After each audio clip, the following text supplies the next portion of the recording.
서울의 밤은 언제나처럼 화려했지만 그 불빛은 차갑게 가라앉아 있었다. 대한민국 최고의 IT 기업 넥스트 AI의 수석 AI 윤리연구원 박서진은 오늘도 홀로 연구실을 지키고 있었다.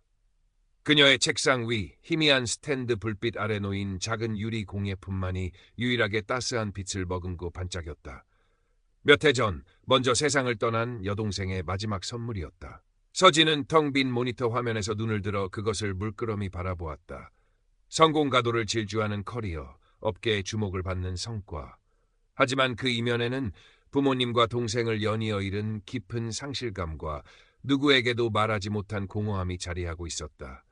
감정은 사치였고 논리와 이성만이 그녀를 지탱하는 유일한 기둥이었다.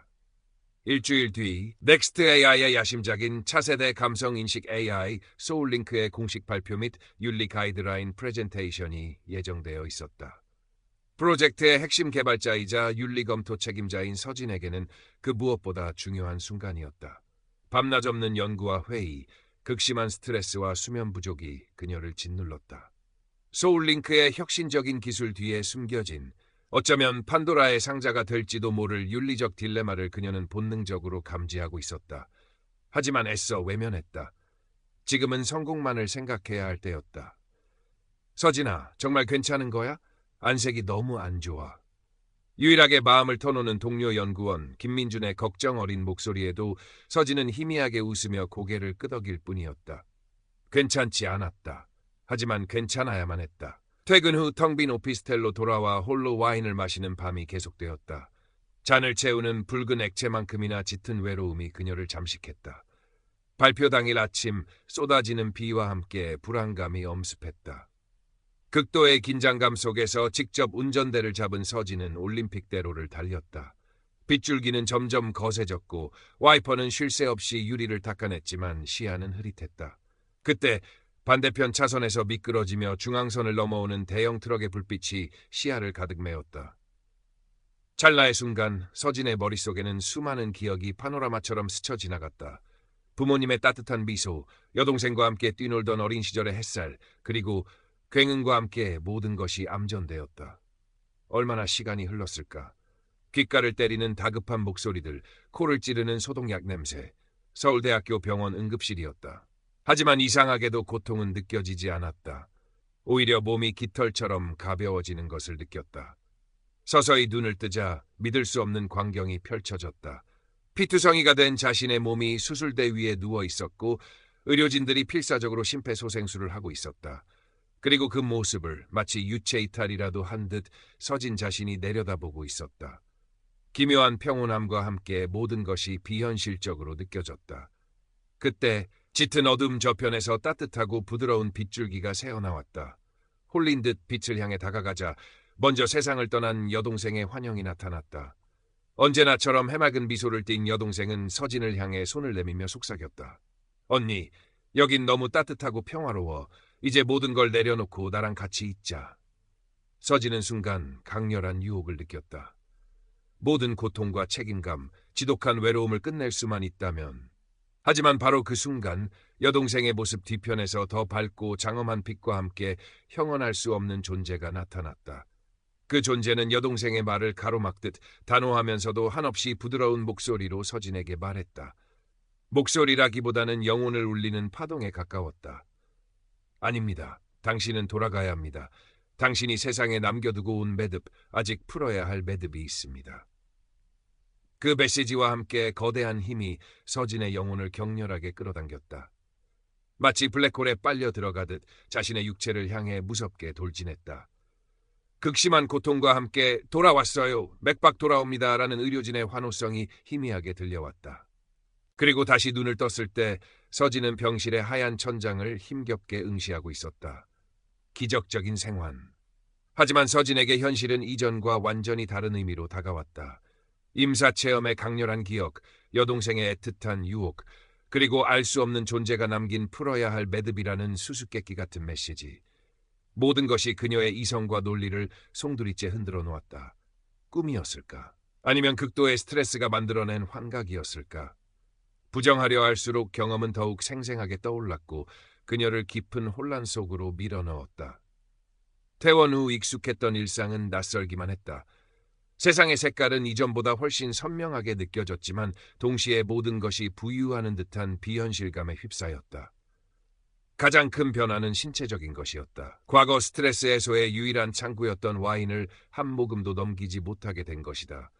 입에 대는 순간 역한 느낌과 함께 구토감이 치밀어 올랐다. 의사는 사고 후유증일 수 있다며 지켜보자고 했지만 서진은 그것이 임사체험과 관련된 변화임을 직감했다. 유일한 친구인 민준에게 용기를 내어 자신의 경험을 조심스럽게 털어놓았다. 민준은 서진의 이야기를 끝까지 진지하게 들어주었지만 그의 눈빛에 떠오른 당혹감과 걱정은 숨길 수 없었다. 서진아, 너무 큰 사고였어. 심리적으로 힘들 수밖에 없어. 상담을 받아보는 건 어때? 민준의 진심 어린 조언이었지만 서진에게는 깊은 단절감으로 다가왔다. 결국 이 기이한 경험은 오롯이 그녀 혼자 감당해야 할 몫이었다. 불면의 밤이 계속되었다. 잠들면 어김없이 임사체험의 편린들이 꿈속을 헤집었고 깨어나면 알 수 없는 불안감과 함께 매듭이라는 단어가 뇌리를 맴돌았다. 그러던 어느 날 새벽 뜬 눈으로 밤을 새우다 인터넷에서 우연히 청운사라는 작은 비구니 사찰과 그곳의 주지인 혜민 스님에 대한 글을 보게 되었다. 마음의 매듭을 풀어드립니다. 짧은 소개 글귀가 서진의 마음을 사로잡았다. 마지막 지푸라기라도 잡는 심정으로 그녀는 다음 날 무작정 청운사로 향했다. 북한산 자락에 위치한 청운사는 고즈넉하고 평화로운 분위기였다. 풍경 소리와 새소리, 은은한 향내음이 번잡했던 서진의 마음을 조금이나마 가라앉히는 듯하다. 그리고 그곳에서 서진은 혜민 스님과 마주 앉았다. 첫인상은 평범한 노스님이었지만 깊고 맑은 눈빛은 사람의 마음을 꿰뚫어보는 듯한 힘이 있었다. 서진은 처음에는 주저했지만 이내 자신의 기이한 경험과 혼란스러운 마음을 모두 털어놓았다. 혜민 스님은 어떤 판단이나 평가도 없이 그저 묵묵히 서진의 이야기를 들어주었다. 긴 이야기가 끝났을 때 스님은 따뜻한 차를 한 잔 건네며 나지막이 말했다. 죽음의 문턱에서 본 것은 어쩌면 가장 순수한 자기 자신의 모습, 혹은 삶이 보살님께 던지는 가장 절실한 질문이었을지도 모릅니다. 그 매듭이라는 것이 무엇인지는 스스로 찾아야 합니다. 하지만 두려워하지 마십시오. 답은 이미 보살님 마음 안에 있을지도 모릅니다. 혜민 스님의 말은 즉각적인 해답을 주진 않았지만 이상하게도 서진의 마음을 어루만지는 따뜻한 위로가 되었다. 이후 몇 차례 더 청운사를 찾아 스님과 대화를 나누면서 서진은 점차 자신의 경험을 두려움 없이 직면하고 그 의미를 탐색하기 시작했다. 스님은 언제나 판단보다는 질문을 던졌고 해답보다는 스스로 깨달을 수 있는 여백을 주었다. 일상으로 돌아온 서진은 이전과는 다른 시선으로 세상을 바라보기 시작했다. 특히 자신이 평생을 바쳐 연구해온 AI 분야에 대해 근본적인 회의감이 들기 시작했다. 인간의 감정을 분석하고 예측하는 것을 넘어 인간의 삶을 더 편리하고 풍요롭게 만들 것이라고 믿었던 AI 기술. 그러나 소울링크 프로젝트를 다시 검토하면서 그녀는 기술의 이면에 숨겨진 어두운 그림자를 발견하기 시작했다. 인간의 자율성을 침해하고 감정을 조종하며 심지어 사회를 통제하는 도구로 악용될 수 있는 가능성. 그것은 그녀가 풀어야 할 매듭과 무관하지 않아 보였다. 과거의 트라우마도 다시금 그녀를 괴롭혔다. 특히 여동생의 마지막을 지키지 못했다는 죄책감, 부모님에 대한 사무치는 그리움은 혜민 스님과의 대화 속에서 더욱 선명하게 떠올랐다. 하지만 이제는 그 감정들을 억누르기보다 있는 그대로 받아들이고 애도하는 법을 배우기 시작했다.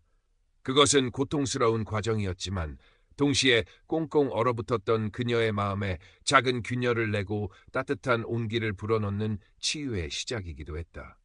서진은 소울링크의 최종 테스트 버전을 검토하던 중 자신의 예상이 끔찍한 현실이 될 수 있다는 구체적인 증거를 발견했다. AI가 사용자의 감정 데이터를 기반으로 맞춤형 광고나 정치적 메시지를 무의식적으로 주입하거나 특정 감정 상태를 유도하여 행동 변화를 일으킬 수 있는 알고리즘적 허점. 그것은 단순한 기술적 결함이 아니었다. 명백한 윤리적 위반이자 잘 포장된 사회적 재앙의 씨앗이었다. 심장이 차갑게 식는 것을 느끼며 서진은 온몸에 소름이 돋았다. 그녀는 즉시 이 문제를 회사 윤리위원회와 프로젝트 총괄 임원에게 공식적으로 보고했다. 하지만 돌아온 것은 예상보다 더 냉담한 반응이었다. 막대한 투자 비용, 코앞으로 다가온 출시 일정, 그리고 AI 시장을 선점할 수 있다는 장밋빛 전망 앞에서 윤리적 문제 제기는 성가신 소음일 뿐이었다. 오히려 회사는 서진에게 침묵을 종용하며 만약 문제가 외부로 새어나갈 경우 모든 책임을 져야 할 것이라는 암묵적인 협박과 함께 직위 해제까지 언급했다. 믿었던 동료 민준만이 유일하게 그녀의 편에 서서 함께 싸우려 했지만 거대한 조직의 힘 앞에서 개인의 목소리는 너무나 미약했다. 서진은 깊은 절망감과 무력감에 휩싸였다. 자신의 경력, 명성, 어쩌면 모든 것을 잃을 수도 있는 상황. 임사 체험에서 들었던 풀어야 할 매듭이라는 메시지가 다시 한번 뇌리를 강타했다. 동시에 나랑 같이 있자던 여동생의 애틋한 목소리도 귓가에 맴도는 듯했다. 이 모든 것을 외면하고 편안한 길을 택할 수도 있었다. 하지만 그럴 수 없었다. 그것은 자신을 속이는 일이었고 어쩌면 더 큰 재앙을 방관하는 일이었다. 해민 스님을 다시 찾았다. 스님은 벼랑 끝에 선 서진의 이야기를 묵묵히 들은 후 조용히 찻잔을 내려놓으며 말했다. 가장 어두운 밤하늘에서도 별은 빛나고 있습니다. 보살님 마음속 별을 따르십시오. 가장 어려운 길에 해답이 있을 때도 있는 법입니다. 소울링크의 공식 출시를 알리는 대규모 국제 AI 컨퍼런스가 코엑스에서 열렸다. 전 세계 언론과 IT 관계자, 투자자들이 구름처럼 몰려들었다. 서진은 이 행사의 핵심인 소울링크 윤리 가이드라인 발표자로 예정되어 있었다. 그녀의 손에는 두 개의 발표 자료가 들려 있었다. 하나는 회사가 승인한 문제점을 교묘하게 감춘 공식 발표 자료. 다른 하나는 그녀가 밤새워 작성한 소울링크의 치명적인 윤리적 결함과 잠재적 위험성을 낱낱이 고발하는 진실의 보고서였다. 단상으로 향하는 그녀의 발걸음은 무겁고 떨렸지만 눈빛은 그 어느 때보다 단단하고 형형했다. 수많은 카메라 플래시와 청중의 시선이 그녀에게 집중되었다. 마이크 앞에 선 서진은 잠시 눈을 감았다. 그리고 다시 눈을 떴을 때 그녀의 목소리는 떨렸지만 분명하고 단호했다.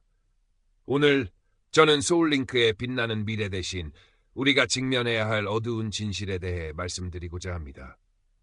발표장은 순식간에 물을 끼얹은 듯 조용해졌고 이내 술렁이기 시작했다. 서진은 준비된 원고 대신 자신의 모든 것을 건 진실을 세상에 폭로하기 시작했다. 그것은 그녀가 풀어야 할 매듭의 시작이자 진정한 자신으로 다시 태어나는 순간이었다. 서진의 폭로는 전 세계적으로 엄청난 파장을 일으켰다. 넥스트 AI의 주가는 폭락했고 회사는 창사 이래 최대의 위기를 맞았다.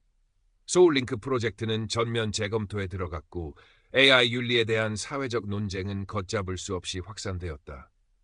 예상대로 서진은 즉시 해고되었고 업계에서 사실상 매장될 위기에 처했다. 한때는 성공 가도를 달리던 그녀에게 쏟아지는 것은 비난과 조롱, 그리고 차가운 외면이었다. 하지만 절망의 잿더미 속에서도 희망의 불씨는 꺼지지 않았다.